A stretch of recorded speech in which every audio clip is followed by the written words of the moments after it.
And thus began an empire, Cyrus the Great. Cyrus the Great, what a name, eh? Sounds like a wrestler, but this guy was anything but a brute. Cunning as a fox, he united Persian tribes under his banner. Imagine the tribal meetings, okay? Who's got ideas for conquering the world? Cyrus, with a twinkle in his eye, probably just said, "Hold my beer." First on the to-do list, taking down the mighty Median Empire. They laughed at him. Bad move. 550 BC, Cyrus had the last laugh, becoming king of Persia. Didn't stop there. This guy was ambitious. Next up, Lydia with its gold and fancy King Croesus. One decisive battle later, boom, Lydia was Persian. Cyrus, though, wasn't like those other ancient rulers. Conquered Babylon, let their people keep their gods, freed the Jews, yep, and even helped them rebuild their temple. This guy was different. He laid the foundation for an empire built on tolerance and, let's face it, a whole lot of winning. After Cyrus kicked the bucket, peacefully might I add, things got a bit messy. Revolts, uprisings, the usual fun stuff. Enter Darius I, stage left. He wasn't the rightful heir, more like he saw an opportunity and thought, why not me? Ruthless and ambitious, he spent his first few years putting out fires, literally and figuratively. Once things calmed down, he thought, you know what this empire needs? More land.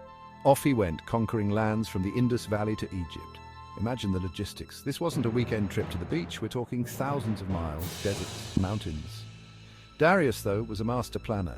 He divided the empire into provinces, each ruled by a satrap, kind of like a Persian governor. He even built the Royal Road, a superhighway spanning the empire. Think of it as the ancient world's autobahn, but with more camels and fewer rest stops.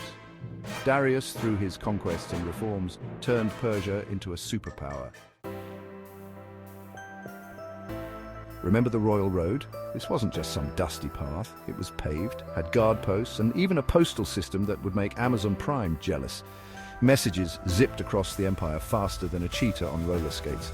Then there's Persepolis, Darius's grand capital city. Think palaces, gardens, massive columns, the works. It was designed to awe and intimidate. Imagine walking into a party and seeing that. You'd be speechless and probably spill your drink. But beyond the bling, the Persians were practical. They had standardized weights and measures, a postal system, and even a kind of early banking system. They weren't just about conquering, they knew how to run an empire efficiently. It was like ancient bureaucracy, but with style. Section 4. To battle, military triumphs and defeats. The Persians, let's be honest, were pretty good at war. They had a professional army, not just farmers with pitchforks. We're talking elite units like the Immortals, 10,000 strong, always ready to fight. They were like the special forces of their day, only more stylish. Then there were the battles, Marathon, where a Greek messenger ran so far after the Persian defeat that they named a race after him. Talk about adding insult to injury, or Thermopylae, where 300 Spartans, and some other Greeks, let's be fair, held off the entire Persian army for days. Brave, absolutely. Foolish, probably.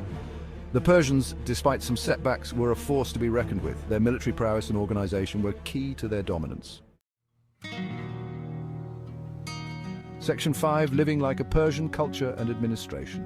Life in the Persian Empire wasn't all about war and conquest. They had this thing called Zoroastrianism, a religion based on the teachings of Zoroaster, a prophet who probably hated the phrase fire and brimstone because, well, fire was sacred.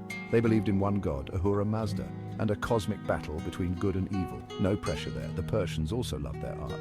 Intricate reliefs, gold work and colorful textiles were their jam. Think of them as the interior designers of the ancient world. And let's not forget their love of gardens. They created these elaborate gardens called paradisa, which is where we get the word paradise from. So the next time you're relaxing in your garden, thank the Persians. Section 6. All good empires must end. Alexander and the fall. Nothing lasts forever, not even a mighty empire like the Persians. Enter Alexander the Great, stage left, with a thirst for conquest and a really bad haircut, if you ask me. This Macedonian hotshot, fueled by ambition and probably a good amount of wine, set his sights on Persia. He was like that friend who shows up at a party and just takes over. The Persians, after a series of defeats, were on the ropes. Darius III, the last Achaemenid king, tried to rally his forces, but it was too late. Alexander, in a whirlwind campaign, conquered the Persian Empire, bringing an end to their reign. It was a dramatic end to an empire that had ruled for centuries. But hey, all good empires must come to an end, right? At least they left behind a legacy of tolerance, innovation, and some really cool art.